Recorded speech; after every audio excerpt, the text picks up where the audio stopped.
El día de hoy vamos a ver el tema número 7 y concluir esta serie. ¿Cómo se llama esta serie?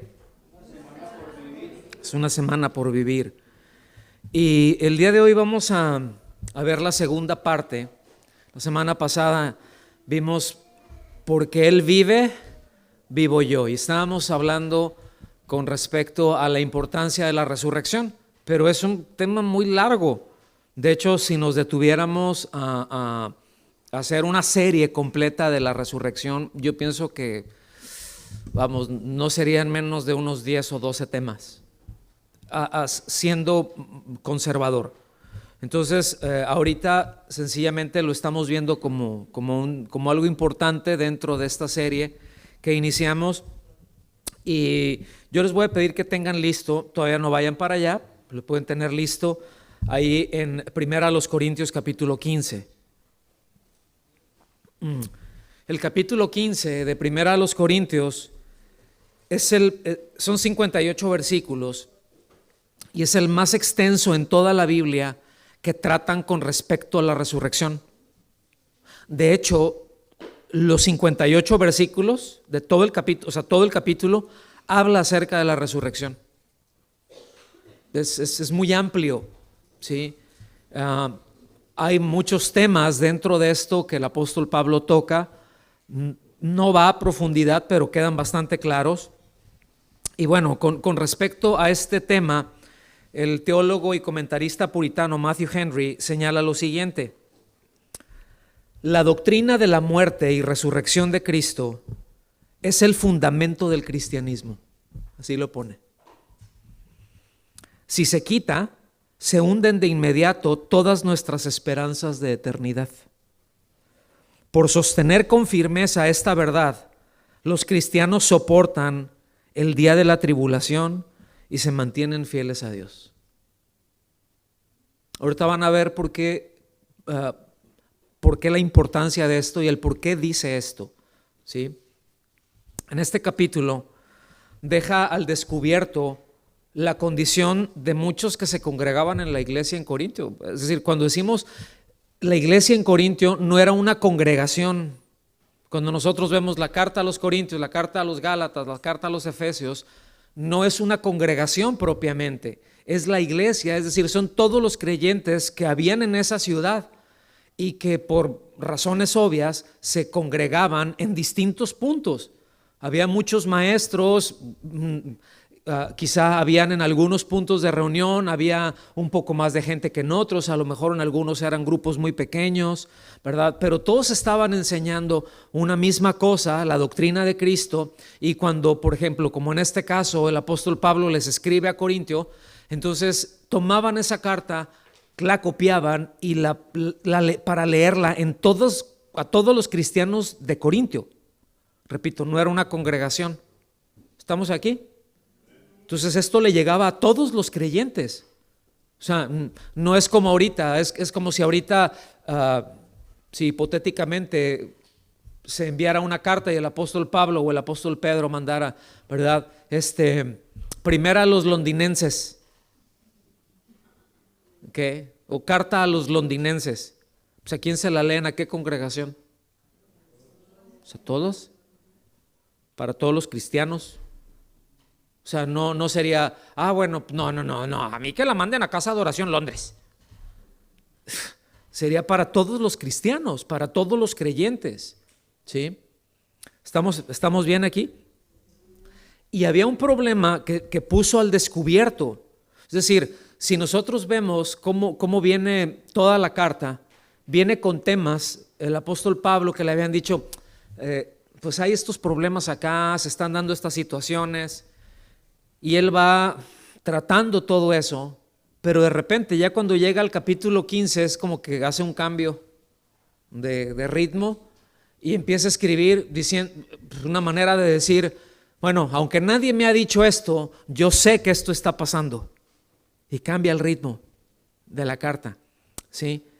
Y lo que deja al descubierto es de que muchos creyentes que estaban en Corinto había una incredulidad en ellos con respecto al evangelio. Es decir, creían una parte del evangelio. ¿Se acuerdan que empezamos a ver eso la semana pasada?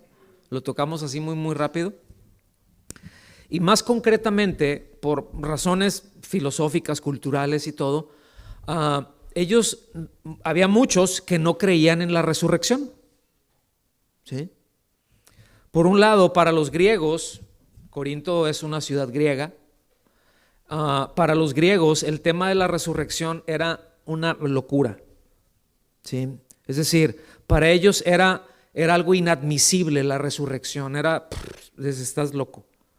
Porque estaban permeados con una filosofía que se llama el dualismo. No voy a entrar ahorita por ahí, pero ellos, en esencia, el dualismo es esto, ¿no?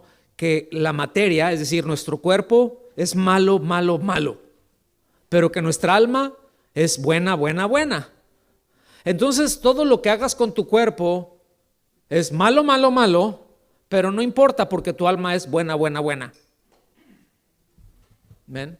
Entonces ellos lo veían de esa manera, y si ustedes recordarán en Hechos 17, no tienen que ir para allá, pero lo pueden ver en casita, el apóstol Pablo se está dirigiendo en un lugar en donde se reunían filósofos, es decir, dijéramos en mi rancho, no eran cualquier hoja de tamal los que estaban ahí, ¿sí? Es decir, era gente preparada, sobre todo muy compenetrados en toda la filosofía griega.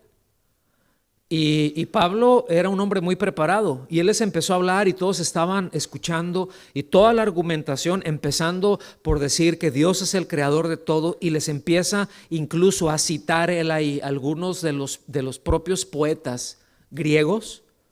Ya luego veremos esto, en qué partes él está citando eso. Y todos dijeron, oye, pues es que sí es cierto.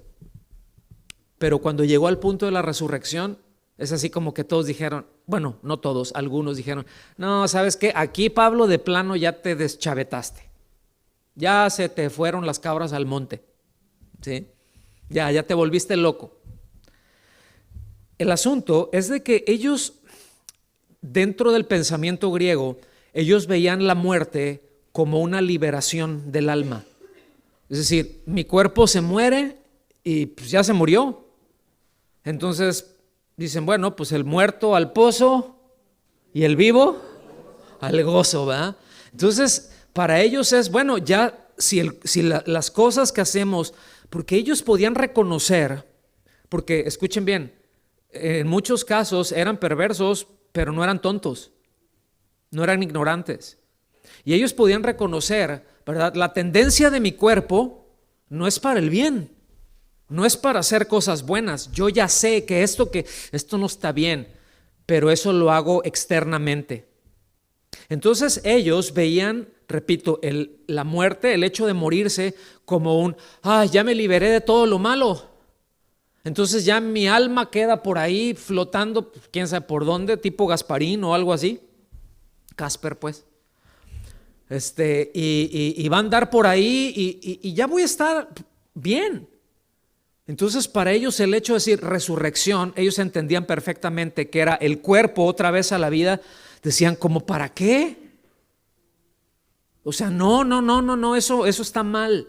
Eso no creemos eso. Ahora, escuchen bien. El asunto es que obviamente muchos de los congregantes seguían abrazando esa manera de pensar. Mucha de la gente que se había convertido a Cristo escuchó el evangelio y se convirtieron a Cristo, pero estaban leudados. ¿Se ubican lo que es la levadura?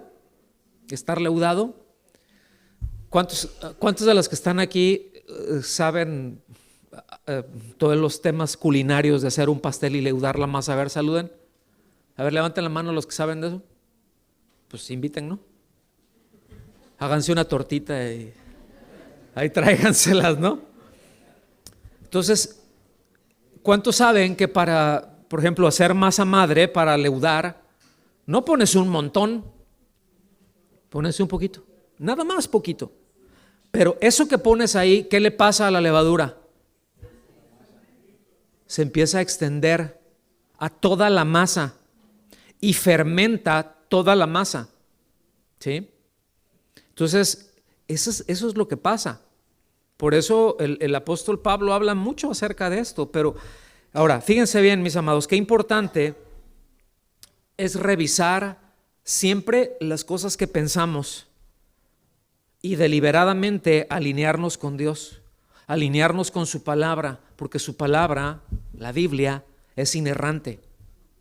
O sea, es decir, no tiene error, no cambia, por eso es verdad. ¿Sí? Entonces, por el otro lado, pues, ¿cuántos sabemos que Dios siempre anda bien? Entonces, todo lo que piensa y lo que ha pensado desde siempre, siempre está bien. Él no tiene necesidad de ajustar absolutamente nada, pero nosotros sí. Y Él lo sabe. Y cuántas cosas hay que nosotros pensamos ya como cristianos, no les voy a decir levanten la mano y salúdenme cristianos, pero como cristianos muchas veces hay muchas áreas de nuestra vida, porque nuestra vida, o sea, no es nada más, soy cristiano cuando voy a la congregación, cuando voy a la iglesia, ahí soy cristiano y gloria a Dios, aleluyita, y qué bonito cantamos, y ahí estamos y la pasamos y tenemos tiempos con los hermanos bien maravillosos, pero luego salimos y vivimos como el diablo. ¿Sí? Entonces, no, un creyente es, o sea, todas las áreas de nuestra vida, ¿cuántas son? Pues, todo. Es decir, todas las acciones que nosotros tenemos, todas las cosas que nosotros hacemos, se derivan de cómo pensamos, de qué es lo que pensamos, ¿sí o no?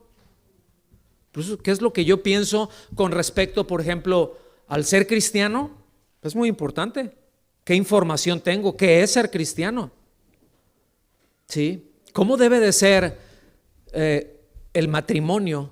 Ya no digo un matrimonio cristiano, pues eso está muy claro, pero en la mentalidad de Dios, ¿qué es? ¿Cómo es? Y todo el tema del matrimonio. Como padres, ¿cómo debo de ser yo como padre? Como hijos, ¿cómo me debo de conducir como un hijo? Si soy un estudiante, ¿cómo le tengo que hacer? Si estoy trabajando, si pago impuestos o no. ¿Saben que el Señor pagaba impuestos o no sabían? ¿Se acuerdan que les fueron a decir, oye, aquí los herodianos no llegaron ahí, oye, pues paga? Y ¿se acuerdan que le dijo a Pedro? Mira, ve y sácate un pescado por ahí y ahí pagas lo mío. Y es más, de una vez, paga lo tuyo también, yo te lo invito. Yo invito tus impuestos. Así que ahí pueden invitarse los impuestos, ¿eh? ¿Es bíblico? Sí, entonces él lo pagó. No sé si me estoy dando a entender. Sí, porque luego se puede ver en cuanto igual temas de corrupción. Usted ubicaría, por ejemplo, a un cristiano, voy a ir un poquito más para allá. ¿Usted ubicaría a un pastor que dar una coima diga que es una bendición? Es decir, cometí una falta de tránsito, me paró la policía y por así, voy a poner un ejemplo X, ¿no? La multa eran 500 libras, pero le di 50 y me dejó ir. Qué bendición, ¿no? Y todavía el bruto lo testifica como una bendición. ¿Qué es lo que deja ver eso? Una manera de pensar con respecto a eso. Y puede estar muy bien en muchas otras cosas. Puede ser un excelente padre, se puede ser un excelente esposo, pero en cuanto hay detallitos en donde se está leudado con una manera de pensar con respecto al mundo. ¿Me está siguiendo? Entonces, qué importante es esto, ¿no, hermanos? Entonces, fíjense bien, él estuvo enseñando, el apóstol Pablo él fundó la iglesia en Corinto, estuvo aproximadamente 1 año y medio en Corinto, y el asunto es de que es evidente que había personas, número uno, que ignoraban, es decir, que no sabían, porque cuando les predicaron a ellos, no les dieron el mensaje completo o el mensaje correcto. escúcheme bien, qué importante es que si vamos a predicar el evangelio, tengamos en claro qué es el evangelio, porque luego andamos predicando cosas que la Biblia no dice. Y eso se queda en la mente, se enquista en la mente, en el pensamiento de una persona y piensa que así es. Y cuántas cosas se dicen que no están bien, pero sin embargo se predican. Bueno, pues había muchos que tenían un mensaje, repito, incompleto o incorrecto. Y bueno, lamentablemente a lo largo de muchos años que tenemos en el ministerio, nos hemos dado cuenta de eso, con muchos, en muchos lugares. Digo, no hay que ser un Einstein para darse cuenta de eso. Abre tantito el YouTube y ves tantito redes sociales y dices, esto no es el evangelio. Esto me puedes decir lo que quieras, pero esto no dice la Biblia. Es que yo lo creo así, tú puedes creer lo que quieras. Yo les he dicho, ¿verdad? Yo puedo creer que soy Superman y ponerme una capa y los calzoncillos arriba del pantalón, pero si no vuelo, no soy. Entonces, ese es el asunto, ese es un tema muy importante. Entonces, fíjense bien, esa es una parte, ¿no? Porque se ignora. En otros casos, simplemente porque no creían. Sí me lo predicaron, sí me lo dijeron bien, pero ¿sabes qué? No creo eso. Tenían una fe netamente intelectual, o yo le llamaría, como les he dicho en otras ocasiones, una fe de buffet. ¿A cuántos les gustan los buffets? A ver, salúdenme, dragones. ¿Verdad que nos gustan los buffets? Y nos gustan los buffets no porque puedas comer mucho, sino porque puedes escoger lo que quieras. ¿Sí? Y a no ser de que si vas a algún restaurante y que ya conoces un determinado platillo y dices, este platillo, ¿cómo me gusta? ¿Prefieres un buffet, sí o no? Porque luego dices, a ver qué me traen, y te pueden llevar el plato y te lo ponen ahí y dices, esto se ve muy rico, pero esto, no sé. Y hacemos a un lado cosas. ¿Estamos aquí? En cuanto al evangelio, el evangelio no es un buffet.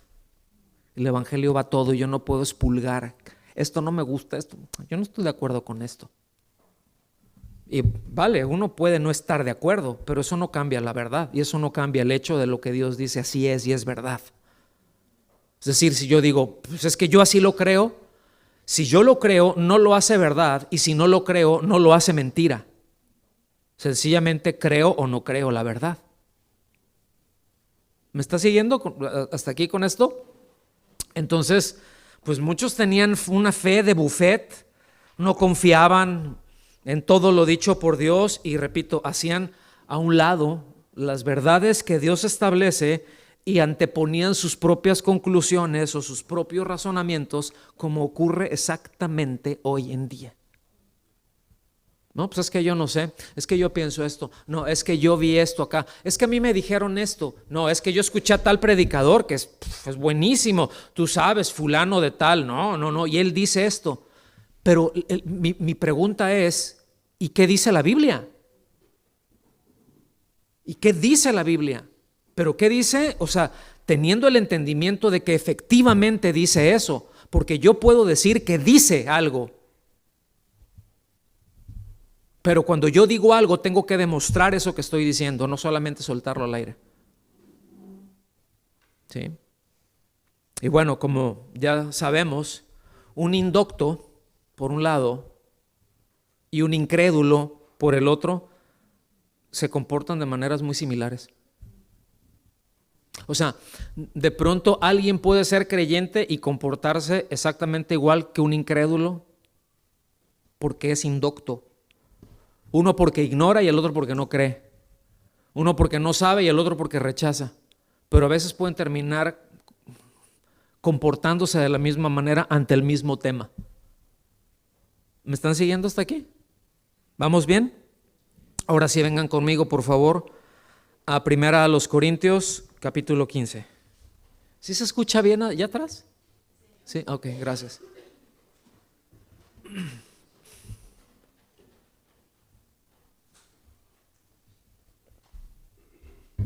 Voy a leer a partir del versículo 3. Voy a leer hasta el 7 y me voy a ir deteniendo en algunas partes. Usted puede seguirme ahí la versión que quiera. Yo voy a leer desde la Nueva Biblia de las Américas, pero usted puede leer la que traiga. Menos la de los testigos de Jehová ni mormones, esas son espurias. Dice, fíjense bien, está hablando el apóstol Pablo, dice, porque yo les entregué en primer lugar lo mismo que recibí. Ahora, lo que les está diciendo es, yo no les entregué a ustedes, yo no fui a predicarles a ustedes algo que se me ocurrió. Yo no les prediqué a ustedes lo que yo pienso. Por eso cuando a veces me llegan a preguntar a mí, pastor, ¿pero qué piensas de esto? Lo importante no es lo que yo pienso, lo importante es qué es lo que dice la Biblia. ¿Me doy a entender? Entonces es lo que le está diciendo Pablo, dice, yo les entregué lo que recibí, ¿sí? No son revelaciones nuevas, no son revelaciones mejoradas, ¿sí? Como hay quienes han llegado a decir, no, es que a mí Dios me reveló esto. Oye, no, pero la Biblia dice esto. Sí, lo que pasa es que Pablo no tenía el nivel de revelación que tenemos ahora. No, pues ya cuando alguien te saca un argumento de esos, dices, se acabó la conversación, esto se va a convertir en un diálogo de un sordo y un mudo. ¿Sí? Intentar argumentar en ese nivel va a ser como agarrar a un perro de las orejas, va a haber problemas y no se va a llegar a ningún lado. Pero el apóstol Pablo les está diciendo, yo no estoy dándoles algo que se me ocurrió, algo que yo pienso, es exactamente lo mismo que recibí. ¿Sí? Lo que Cristo habló, el mensaje de Dios que está expresado en la Biblia, lo que está expresado en las Escrituras. Ahora, ¿cuál fue ese mensaje que él recibió? Que Cristo murió por nuestros pecados conforme a las Escrituras. Diga conmigo, conforme a las Escrituras. Dice, que fue sepultado y que resucitó al tercer día conforme a las Escrituras. Es decir, esta es la fuente de donde brota todo lo esencial del Evangelio, las Escrituras. Es porque está aquí. Todo el accionar de nuestro Señor Jesús es porque estuvo aquí. ¿Sí? Todo lo que hizo está aquí para que se cumpliera la Escritura, para que se cumpliera y como está escrito, y siempre se refirió a las Escrituras. Entonces, repito, es precisamente la Biblia, las Escrituras, la fuente de donde surge todo lo esencial del Evangelio. Que Dios se hizo hombre, que fue crucificado y que resucitó. O sea, no es ninguna filosofía por ahí rara, está en las Escrituras. Versículo 5, que apareció a Cefas es Pedro, ¿se acuerdan? Dice, y después a los 12. Y alguien puede decir, bueno, no, pero es que aquí no está... Pablo no está poniendo bien porque primero se aparecieron a las mujeres y fue... No, lo que pasa es que si ustedes recuerdan en Marcos, dice, vayan y díganle a los discípulos, díganle a mis discípulos y a Pedro. Sí, y es a Pedro al que le encarga. No es el papa, Pedro no fue el primer papa.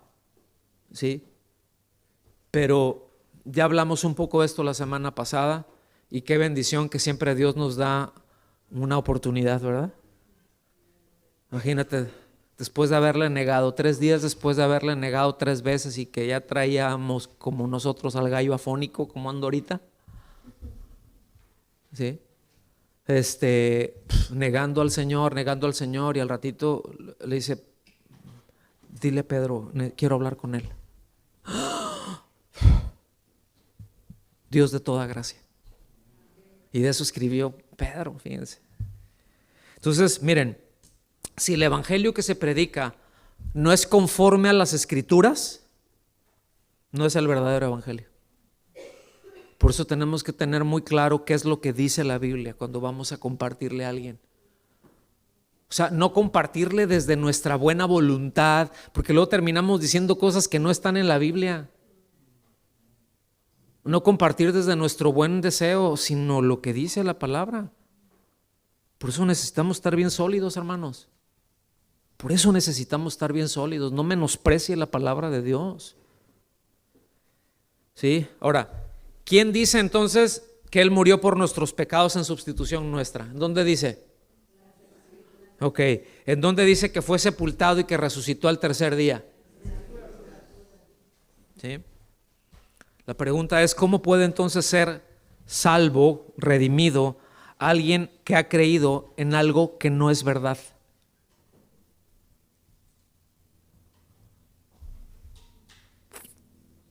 O sea, si la Biblia dice que, bueno, es que resucitó, y alguien puede decir, bueno, sí, pero yo no creo eso. ¿Sí?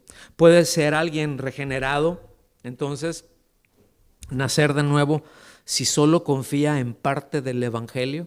Yo sí creo que murió por mis pecados, pero no creo que haya resucitado. Pues ¿cómo va a ser eso, resucitar? Qué loco, que fuera de la razón.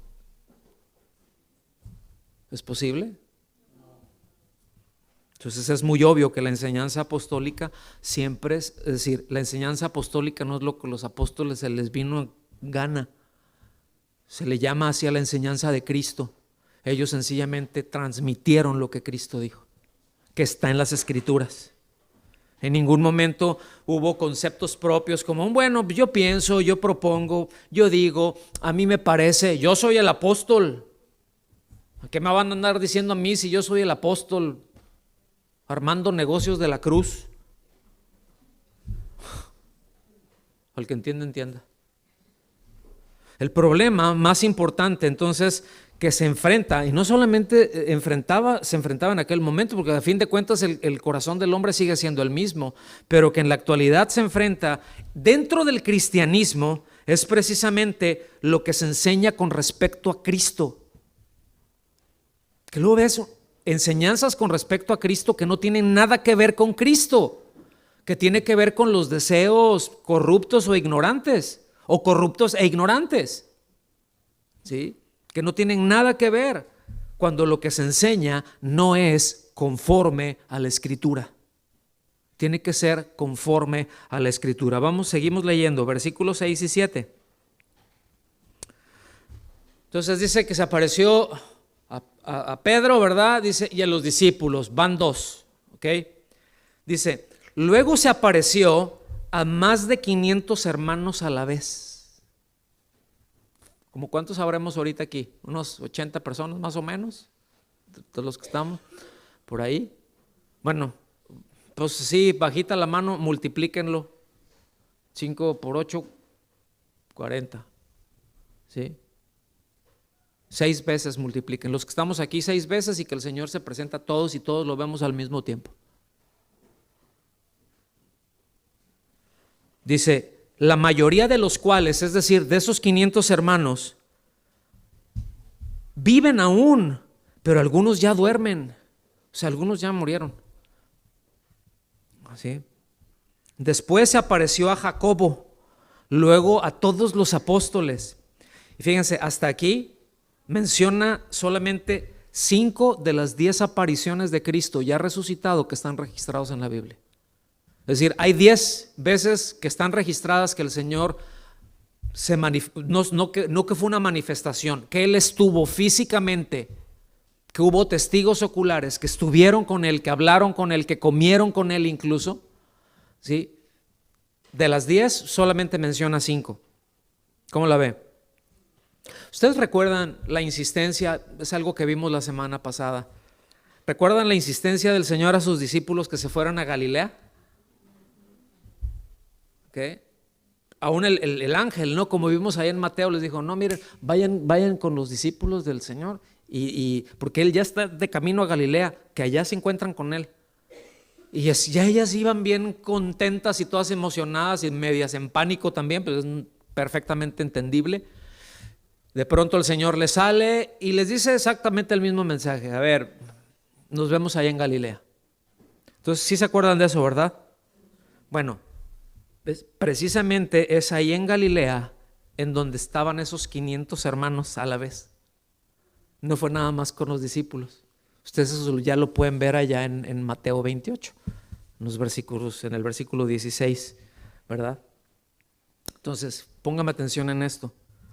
Para los que dudan, cuando hay más de 500 personas que ven algo al mismo tiempo, es una prueba testimonial bastante sólida.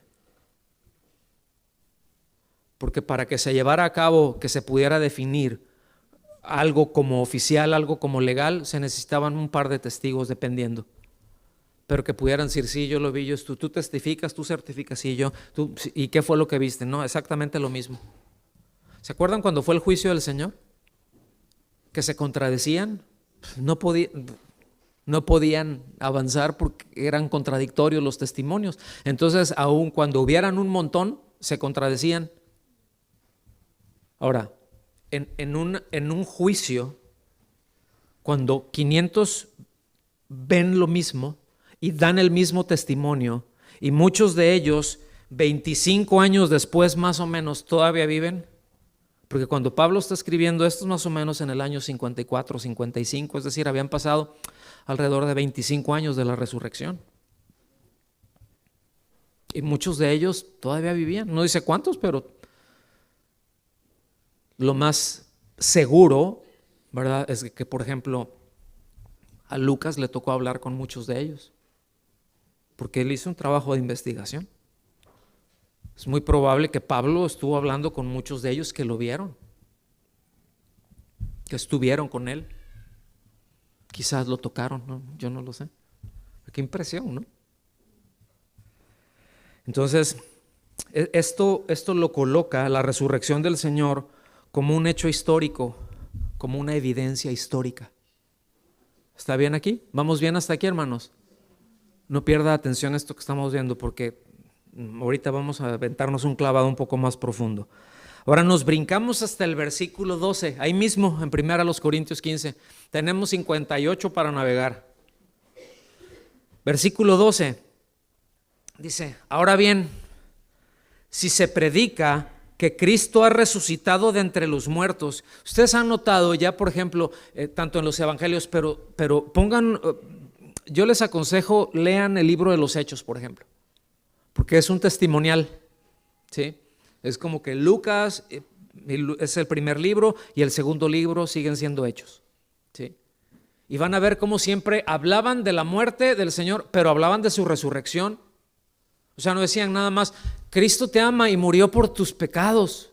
Ay, qué bueno. No, resucitó al tercer día, ¿lo crees? Y algunos, pues no estoy muy seguro. No, pues no. Otros, ¿lo crees? Sí, completamente. Ok, listo. ¿Me están siguiendo? Dice, repito, versículo 12. Ahora bien, si se predica que Cristo ha resucitado de entre los muertos, ponga atención, la pregunta que hace Pablo es bien lógica. Dice, ¿cómo dicen algunos entre ustedes que no hay resurrección de muertos? A ver, ustedes se dicen cristianos, aquí se está dirigiendo a cristianos. Entonces dice, andan predicando a Cristo, que se predica a Cristo, que murió por nuestros pecados, que resucitó, pero ustedes predican algo que no creen. ¿Cómo dicen que no hay resurrección de muertos? ¿Ya se detuvieron a entender y a ver qué implicaciones tiene si Cristo no resucitó? ¿Lo alcanzan a ver? Cuando está cargado de evidencia, lo único que está haciendo aquí, número uno, o está reflejando incredulidad de la gente o está reflejando negación. Son dos cosas distintas. Incredulidad es, bueno, yo no creo. Yo no creo que así sea esto. O sea, discúlpame, pero yo pienso distinto, yo no creo lo mismo. Eso es una cosa. Negación es, estoy viendo las evidencias y digo, no. O sea, si yo te digo, Cristian, esto es negro, y tú me dices, no. ¿Cómo no? ¿De qué color es esto? Negro. ¿De qué color es? Exacto, no, sígueme el rollo. ¿De qué color es esto? Porque tú eres el que es rojo. No, Cristian, esto es negro. No. ¿Sí o no se da eso hoy en día? Negación. ¿Qué es una mujer? Ah, bueno, depende. Pues sí, depende, pero ¿de qué depende? Bueno, es como se sienta. No, ¿verdad? Los hombres tienen cosas que las mujeres no tienen y las mujeres tienen cosas que los hombres no tienen. Así de sencillo. No, como uno se sienta, ¿se fijan? Puede haber una negación en base a pues es que es lo que yo siento. Y si mañana te sientes árbol, no vas a querer mucho cuando se te acerque un perro. Pero como eres árbol, no vas a poder hacerle así al perro. O sea, porque los árboles no hacen nada. Ah, ¿verdad? Entonces, miren, quiero afirmar esto, hermanos, quiero decir esto. Cuando nos alejamos de las Escrituras, cuando nos alejamos de la palabra de Dios y damos paso y abrazamos conclusiones que tienen origen en el hombre, esto no quiere decir que haya malas conclusiones, porque el hombre tiene una capacidad dada por Dios para razonar, ¿sí o no? Pero como decía C.S. Lewis, en tocante a estas cosas, él decía, bueno, si la razón nos dice algo y hemos aprendido algo de la razón humana, es que no podemos confiar completamente en la razón humana. Es confiar en la palabra de Dios. Pero cuando se hace a un lado lo que Dios dice, yo digo, bueno, pues es que eso es lo que dice la Biblia, eso es lo que Dios dice, pero no, yo pienso otra cosa. Ese es el primer paso para el declive. Eso es el primer paso para ir bajando y puede ser que se entre en una espiral descendente muy vertiginosa. ¿Sí? Y bueno, lo que le sigue ya por naturaleza, ¿verdad? Corrupción, se abre a la puerta, doctrinas de demonios, cualquier cantidad de cosas pueden pasar, ¿no? Hasta ahí. Entonces, es muy probable que muchos, hago un paréntesis, es muy probable que hoy en día muchos de los que iniciaron con lo que se conoce como el liberalismo teológico, finales del siglo XVIII, principios del siglo XIX, etcétera, no tenían en mente la decadencia a dónde llevaría eso. El separar la palabra de Dios de la persona de Cristo. El dejar a Cristo como buenos principios, pero separar los principios de Cristo. ¿Sí? Yo les voy a recomendar una película, no sé en dónde, si la pueden ver en YouTube, si está por ahí. Es muy antigua, no tiene un presupuesto muy alto, pero el argumento y el guión es muy bueno. Creo que se llama El que cambia los tiempos, ¿verdad? Time Changer, el que cambia los tiempos. Y habla acerca de eso precisamente, es poniendo hipotéticamente, ¿no? Se los voy a spoilear de una vez. Ahí les va el spoiler, ¿cómo no? No es cierto. Pero véanlo. Pero les voy a dar una probadita nada más. Nomás el final no. El final son unas letritas que salen así. Pero esas no te las voy a decir. Pero se está fíjense, de una, por allá, en alguna parte de América, de los Estados Unidos, era un seminario teológico, ¿verdad? Y que estaba, no, bueno, pues vamos a enseñar, no vamos a hablar de Cristo, vamos a hablar de principios bíblicos, vamos a enseñarle principios bíblicos a la gente. ¿Han escuchado eso? No les hables de Cristo, no digas el pecado, que no, pero vamos a enseñar principios bíblicos. Y el asunto es de que él tenía una máquina del tiempo y pudo ver lo que eso pasó por separar eso, a dónde llegó la iglesia. Ahora, no es ningún spoiler por el otro lado, porque aún Carlos Spurgeon lo llegó a decir. Si usted se mete ahí, ¿verdad?, a internet y buscar una carta que le mandó a un amigo, se llama La Carta del Declive. Y esto fue a mediados del siglo XIX, más o menos, la tercera parte ya del siglo XIX.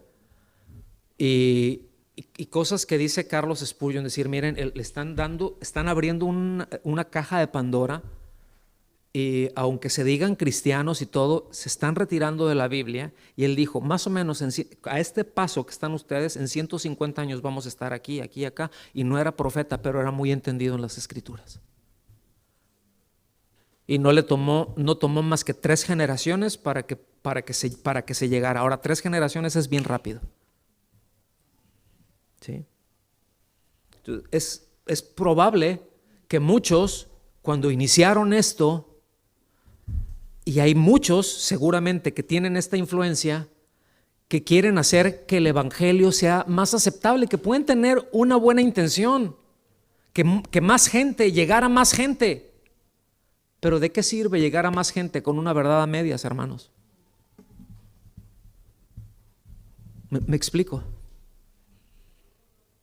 El evangelio no está descompuesto, no necesita mejoras de nada, no necesita que nadie lo arregle. Seguimos allá, vamos al versículo 13, ahora vamos a ver del 13 al 19, porque aquí hay una serie de argumentos.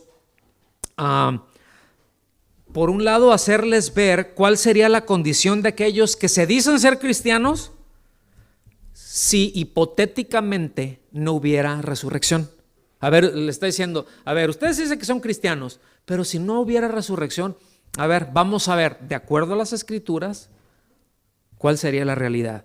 Entonces, les recuerdo, acababa de dejar en claro resurrección, 500 testigos a la vez, menciona 5 apariciones de las 10 que están, ¿sí?, en las Escrituras, y que, escuchen, para estas alturas, Pablo ya las había leído.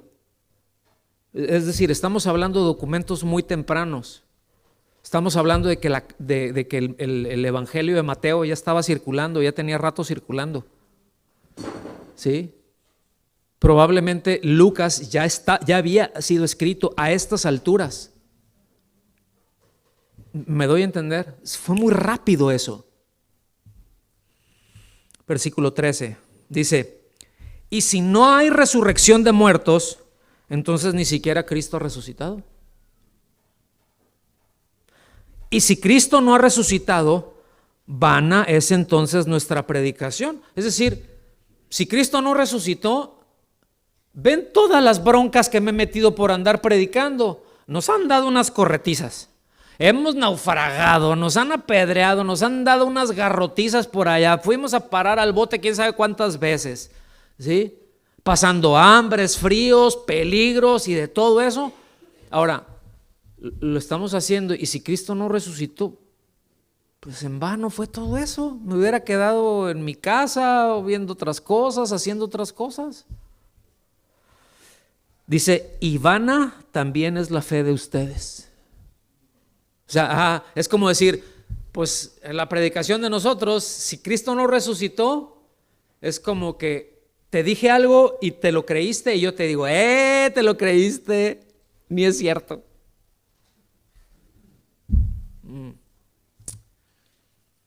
Es decir, si solo creo en una parte de lo que Dios dice y en otra no, es carente de sentido, hermanos. Es inútil. Es todo, va todo, es una sola cosa. Es la palabra de Dios, no es las palabras de Dios. Dios tiene solamente una, y solamente tiene una voluntad, no tiene muchas. Y aquí está, expresado de tapa a tapa. Es más, hasta los mapas la traen. No es cierto, pero decir, ahí está haciendo herejías. Estoy bromeando, más que así estoy serio. Ya saben que me pongo intenso. Versículo 15 dice, aún más, aún más, sí, aún más.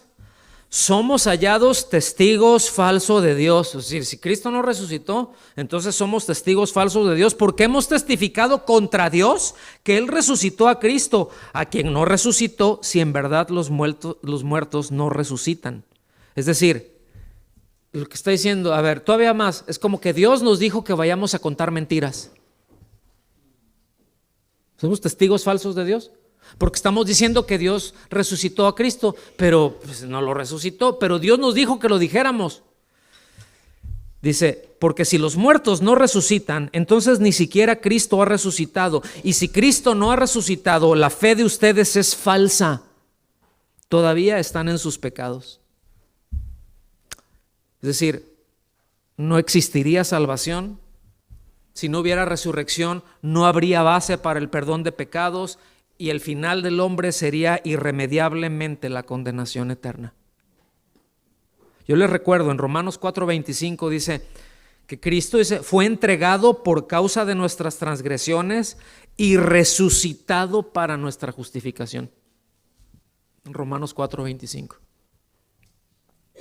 O sea, no fue a la cruz nada más por nuestros pecados. No, es que resucitó para que pudiésemos ser justificados, para que pudiésemos ser declarados inocentes delante de Dios al creer. Versículo 18. Entonces, también los que han dormido en Cristo están perdidos. Es decir, todos los creyentes desde esos 25 años, pues que ya se habían muerto un montón. A otros les dieron sus corretizas, se murieron. Los que se murieron ahí en el camino, ¿sí? Bueno, pues estos también creyeron en vano, pobrecitos, ¿verdad? Versículo 19. Si hemos esperado en Cristo para esta vida solamente, escuche bien, dice, fíjense lo que está diciendo. Es decir, si nada más se tratara de esta vida y ahí está Cristo y todo lo que estoy viviendo en Cristo se tratara nada más de esta vida, dice, somos de todos los hombres los más dignos de lástima. O sea, qué tragedia, ¿no? Oye, pero aquel fue bien corrupto, pero pues igual y fue corrupto, pero pues si no hay resurrección, pues se la pasó a todo dar. Y tú mira, te estuviste ahí y es nada más para esta vida. Entonces, pues, ay, pobrecito. Dile que está a tu lado, ay, pobrecito.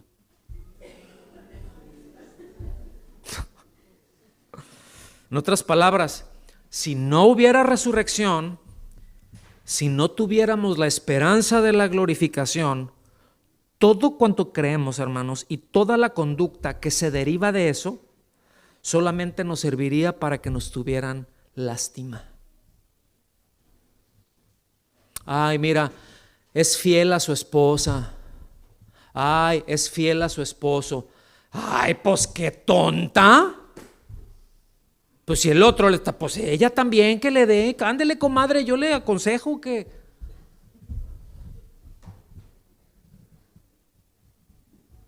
Hola. Ay, pues ahí, ¿verdad? Estabas con necesidad y ahí en el trabajo como que alguien dejó su cartera mal acomodada y dices, ay, el Señor ya me bendijo. Ay, un iPhone nuevecito. Ay, gracias, Señor, más qué bendición. ¿Se dan cuenta? Por eso, mis amados, los incrédulos consideran un desperdicio vivir para Cristo. Por eso alguien que no cree, que no entiende vivir para Cristo, ay, las reuniones de oración entre semana, que uno llega bien cansado ahí, pues descansa en el Señor. Enchúfate con el Señor. Ay, esto, ay, no, eso se me hace, ¿verdad? Otros dicen, qué lástima. Otros dicen, no, eso es para viejitos, ya que ella esté más grande. No, yo voy a vivir mi vida bien intenso primero. No como tú, pobrecito, eres digno de lástima y te andas cuidando. Tú deberías de darle vuelo a la vida y solamente eres joven una vez. Sí, pero con ese pensamiento, quién sabe si llegues a viejo. ¿Ven precisamente cómo muchas cosas surgen de ese pensamiento? Ahora vamos a dar un salto hasta el versículo 32. Ya estamos yéndonos para el final. Yo espero que estemos aprendiendo algo. Versículo 32. Fíjense, luego dice Pablo, si por motivos humanos luché contra fieras en Éfeso, ¿De qué me aprovecha? Aquí miren, Pablo no era gladiador, no está diciendo eso. Si usted va al libro de los Hechos, aún puede textos históricos, va a ver los problemas que hubo en Éfeso cuando Pablo predicó. Ahora, Éfeso llegó a ser, era una ciudad muy importante en lo que ahorita es Turquía, ¿sí? Pero era una ciudad en donde se conocía por el turismo religioso. Es decir, es como que todo el mundo llegaba, y de todas las religiones de Oriente, de Oriente Medio, más hacia arriba de la parte norte, todo el mundo llegaba ahí. Y hubo una de problemas cuando Pablo les empieza a predicar a Cristo. Entonces él está diciendo, es decir, si todo lo que pasé en Éfeso, si todos los problemas que nos dieron casi nos matan, ¿sí? Si todo eso fue por motivos meramente humanos, ¡qué pérdida de tiempo! Escuchen, sin embargo, ahí en Éfeso es en donde hubo en algún momento más cristianos, la ciudad donde, dicen los que saben, no sé cómo llegan a esos, ¿no? Pero dicen los que saben que habían alrededor de toda la población local, que habían más de 60,000 cristianos.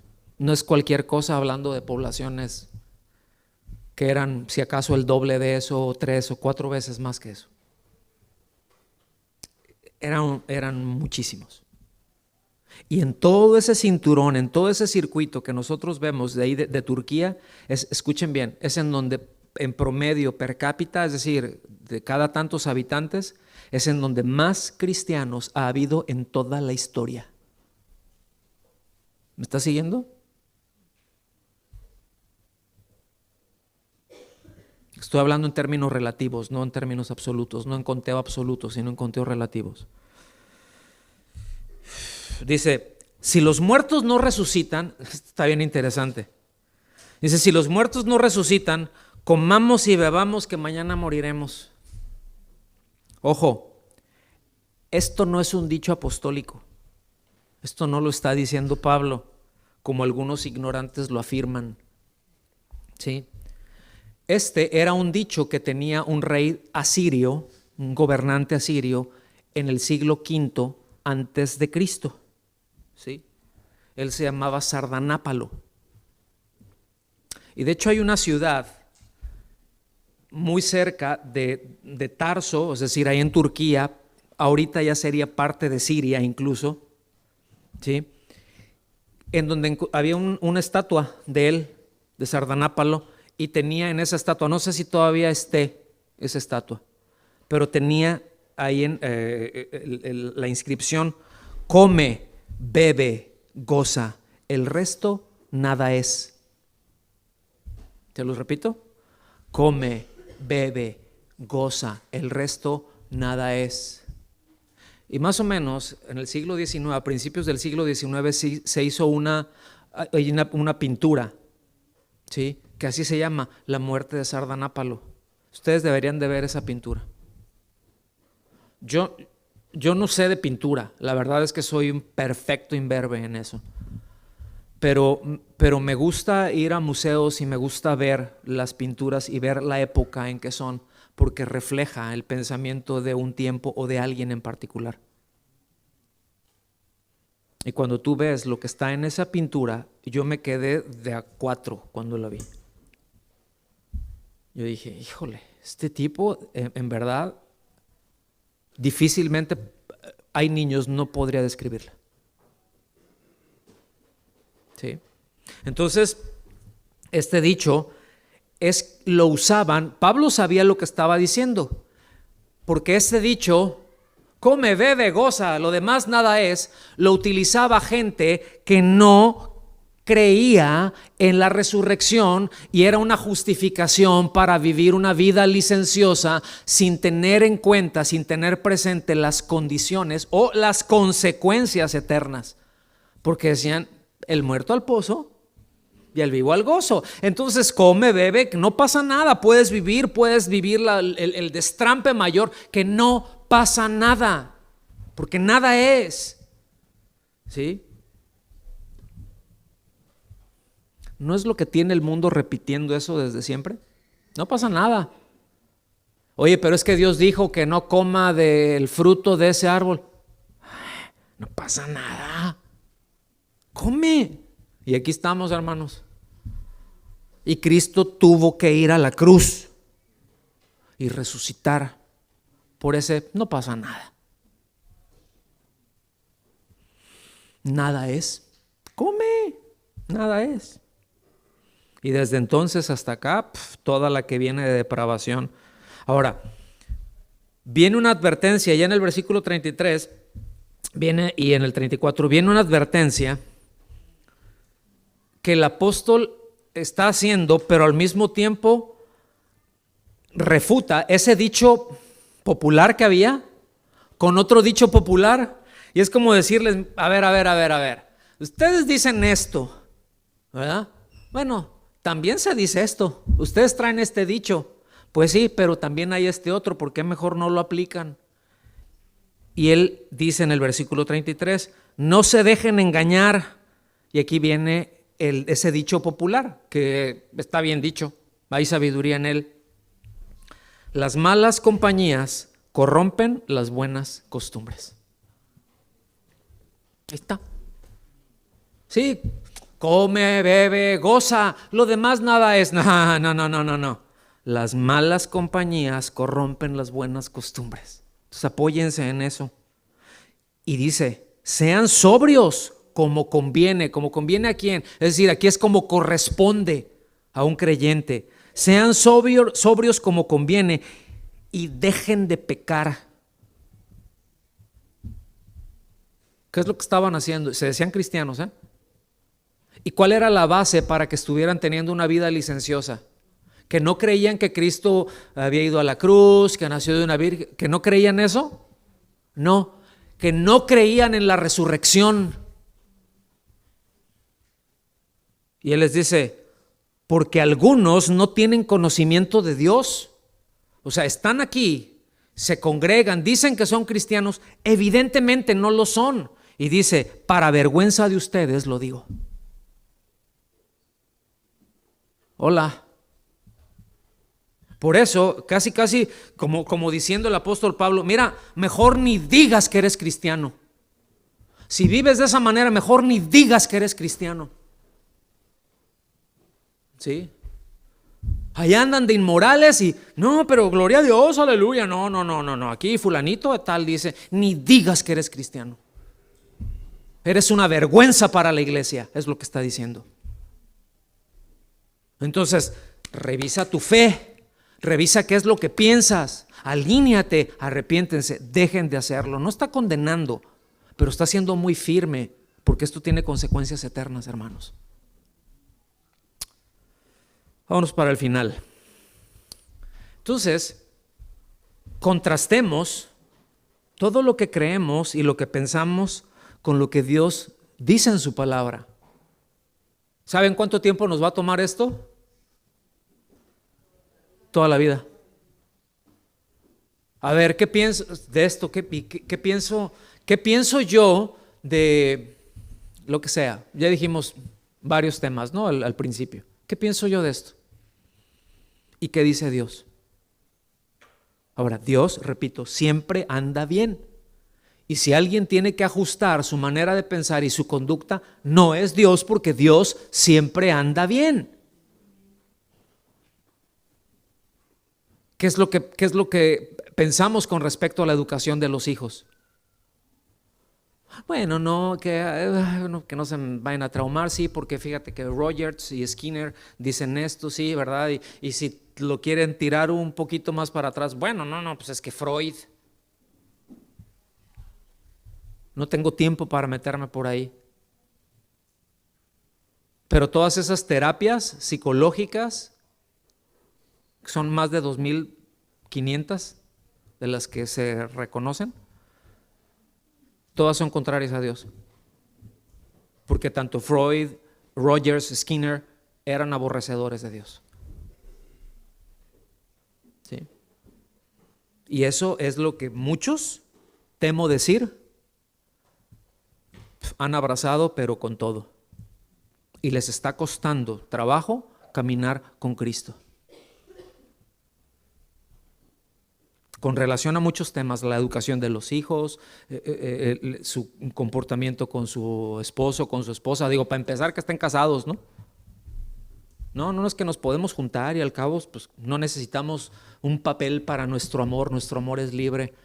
A ver, paga $500,000 por una casa, pero no me des ninguna escrituras. ¿Lo harían? ¿Por qué? Porque no son tontos.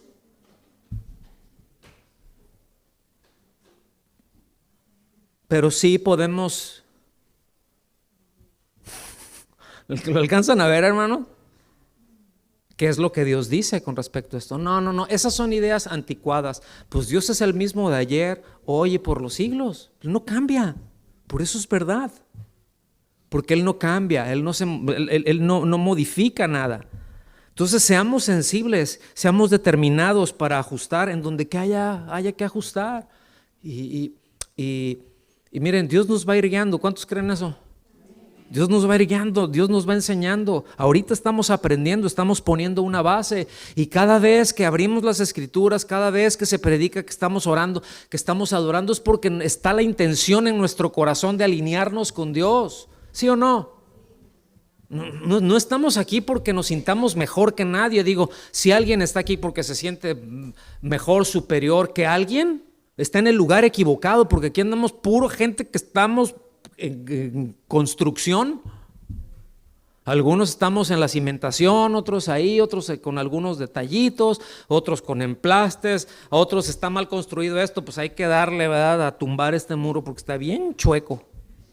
Parece rufle este muro, esto se te va a caer encima. Y así estamos muchos, ¿sí o no?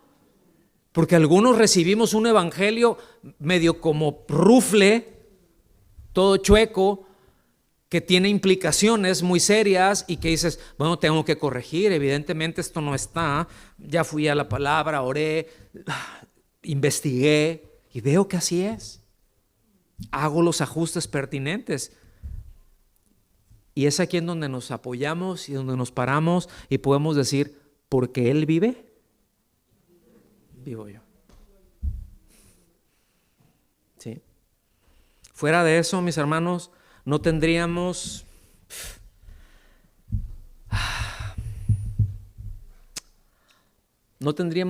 ni una rayita de esperanza para nuestra vida. Porque le voy a decir algo. Muchas veces esas vidas licenciosas, yo digo muchas veces, no siempre, cada caso es un caso, pero generalmente yo me he encontrado en esto, ya son muchos años que tenemos en el ministerio. Ya andamos caminando ya para los 40 años en esto, 37. Y a lo largo de todo este tiempo, el común denominador que yo me he encontrado es que precisamente cuando se vive así mal y persistente, es porque no tienen esperanzas. Por eso esa persona que apenas gana o que gana lo mínimo, y díganme si no se ve esto, sobre todo en nuestros países. El tipo fue y se partió como burro el lomo toda la semana, le pagaron el sábado, va y para el lunes anda pidiendo prestado porque ya se emborrachó y dejó a los hijos quién sabe dónde, y ahí la mujer se anda tronando los dedos, o a veces al revés, ¿no? Pero es porque no tienen esperanza. O a veces ves la casuchita ahí que se está cayendo, pero bueno, antes, pero con una antenota. Estaba más grande luego la antena que el techo. ¿A cuánto les tocó ver eso? Porque ahorita ya no es así, pero ¿a cuánto les tocó ver eso? ¿Se acuerdan de las antenas parabólicas? Luego que se movía, y yo creo que se movía acá y la casa también. Venteaba y la casa andaba ahí, parecía barco, ¿no? Llegar, toda la vida estoy trabajando, llego y no me molesten, y con mis cervezas y todo ahí, a ver un partido de fútbol, y no estoy aquí y nada más, y no tengo nada en contra del fútbol y todo eso, pero lo que sí tengo todo en contra es de que busquen vida en eso. ¿sí? Y eso es porque no tienen ninguna esperanza. Y hay quienes se dicen cristianos que viven así. Para vergüenza suya lo digo. No estoy enojado.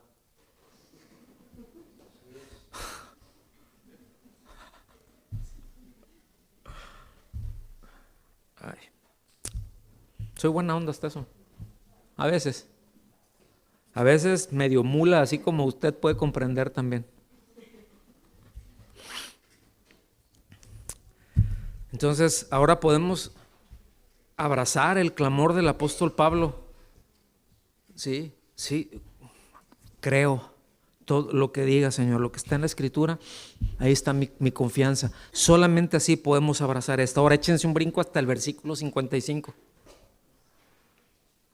De hecho, desde un versículo antes, la expresión que se tiene, él está haciendo una referencia. Ahorita en el versículo 55 hace una referencia a Oseas capítulo 13 versículo 14, pero la forma en que está dicho no es así como que ay, pues ¿dónde está eso? O sea, no hace esta pregunta. Voy a dar el énfasis, ¿ok? Más o menos como sería que lo estuviera diciendo el apóstol Pablo. Es como si lo estuviera diciendo en este tono más o menos. ¿Dónde está, oh muerte, tu victoria? ¿Ah? ¿Dónde, oh sepulcro, tu aguijón?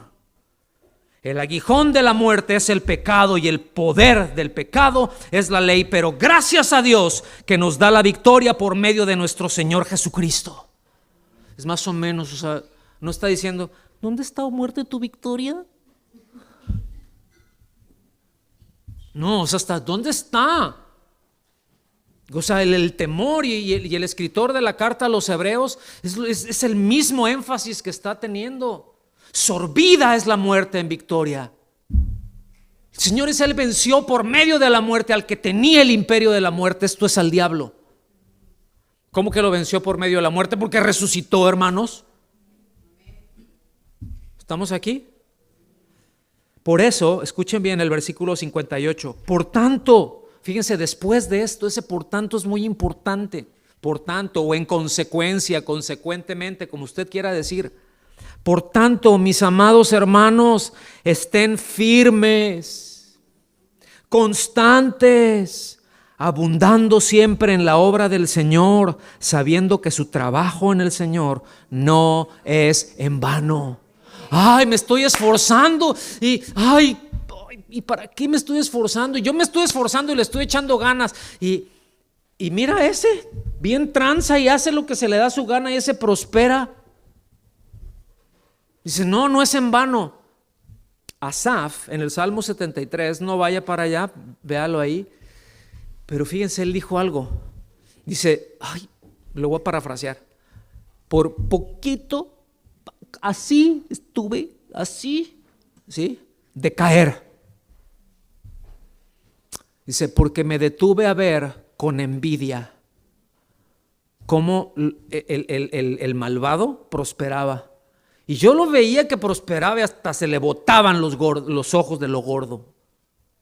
O sea, le estaba yendo tan bien y yo aquí y contigo, Señor, y contigo y aquí y la estoy pasando difícil y aquí y de este. O sea, es decir, dice, yo estaba a punto de tirar la toalla y decir, ¿sabes qué? Mejor ya o sea, estaba así. Y dice, no estaba pensando bien, dice, era como bestia. Hasta que, entrando en el templo de mi Dios, ya le pregunté y entendí de qué se trata. Hasta que voy a la palabra y es que no todo esto se trata de esta vida. Y no es en vano. Es que la estoy pasando difícil, no es en vano. Pero ¿por qué otros no la pasan tan difícil? Pues no sé, yo qué sé. ¿Qué me dice? Pregúntale a Dios y a ver si te contesta. ¿Pero por qué estoy teniendo esto? No lo sé, porque quizá Dios es la manera que ha escogido o que ha permitido para tratar contigo y enseñarte cosas. Entonces mejor enfoquémonos qué Dios me quiere enseñar con esto que estoy pasando, en lugar de andarme quejando y andar volteando a los que no conocen a Dios y al ratito tener envidia de ellos. ¡Qué absurdo! ¿Sí o no?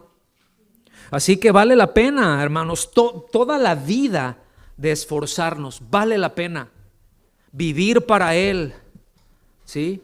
Porque vivir para Él no queda sin fruto. Puede ser en esta vida o en la que sigue. Otra vez, si solamente estuviéramos en Cristo para esta vida, seríamos los más dignos de lástima. Pero otra vez, como dice, ¿no? Gracias, pero a Dios gracias que nos da la victoria por medio de nuestro Señor Jesucristo. ¿Sí? Así que como dice Romanos 14:8, pues si vivimos, para el Señor vivimos.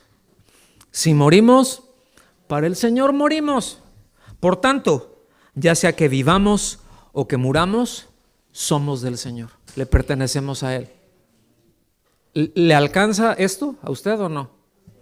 ¿Le basta a usted con ser de Cristo? Ahora, ¿le basta a usted que Cristo sea suyo? ¿O necesita algo más? ¿De veras?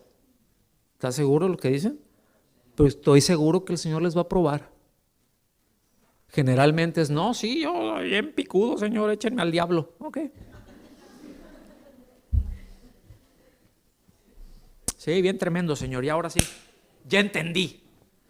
Lucha. Sí, y en las primeras veces,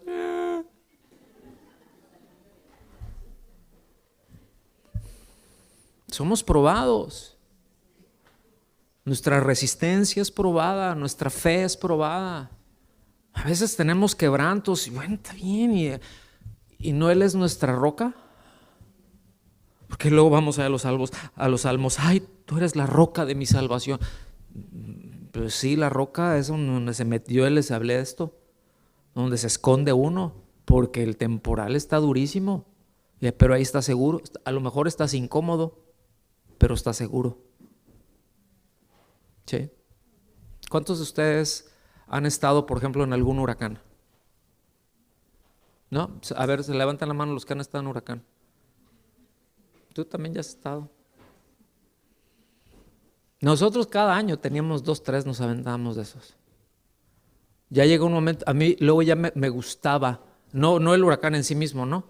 Pero luego, si podía ir a una parte de ahí donde vivíamos, que es mar, había un mirador. El mar es impresionante antes de que empiece un huracán. O sea, ves y dices, wow. Sin embargo, volteas y dices, hasta aquí llega el agua, compadre. De aquí no pasa. Porque su palabra dice que le puso límite. Y ves las olas que dices, no, esto, las ves cómo se levantan y dices, esto vas, no, hasta ahí llega. ¿Me explico? Ahora, pasar por un huracán trae un montón de incomodidades. Estás en casa, se te va la luz, a veces 2, 3, 4 días, el agua. A nosotros nos tocó tiempos, ahorita ya hay manera de prever muchas cosas, pero a nosotros nos llegaron a tocar tiempos en donde fueron semanas y que no habían alimentos y había cerveza para tirar para arriba, pero no había agua potable. Digo, pues vamos a bañarnos con una chevechita. ¿Verdad? ¿Sí me explico? Y es bien incómodo, pero está seguro.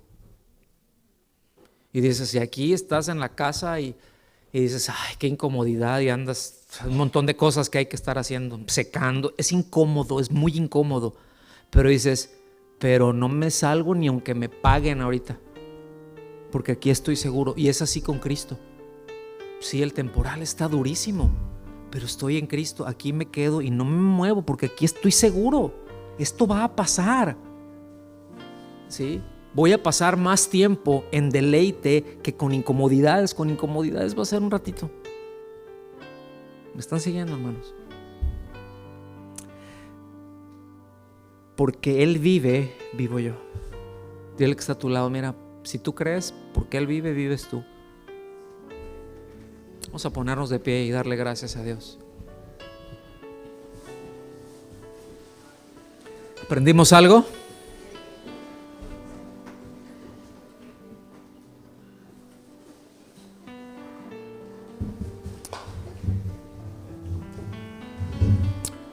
¿Habrán cosas que tengamos que ajustar? ¿Usted qué cree? Les acabo de dejar tarea para los próximos 572 años.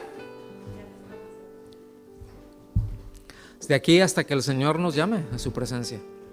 Sea por la muerte o sea por el traslado, pero esto es de todos los días. Y habrá cosas que ajustar y habrá muchas cosas que afinar todos los días. Amén. Vamos a darle gracias, Señor. Muchas gracias por tu bondad y muchas gracias por tu misericordia.